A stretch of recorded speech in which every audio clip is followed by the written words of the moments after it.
Hello friends, welcome back to the channel. आज मैं आपके साथ वापस लेके आया हूँ हमारी एक्सेल की ट्रिक्स और टिप्स। इसमें क्या है कि एक एम्प्लॉयर साहब चाहते हैं जो भी पर्टिकुलर्स में डेटा लिखे हुए हैं वो अपर केस में आ जाए, मतलब कैपिटल लेटर्स में आ जाए। तो उसके लिए बहुत ही इजी फंक्शन है हमारे एक्सेल में, is equal to U P करके अपर आएगा आपके पास फंक्शन। उसको टैब से सिलेक्ट कर लीजिए।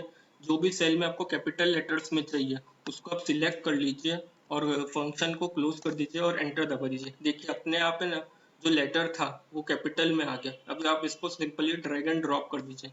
तो देखिए अपने आप है ना, जो भी सारे हमारे लेटर्स थे वो अपर केस में आ गए, मतलब कैपिटल में आ गए। आशा करता हूँ आपको वीडियो पसंद आएगी। वीडियो पसंद आए तो वीडियो को लाइक कर दीजिए, चैनल को सब्सक्राइब कर दीजिए।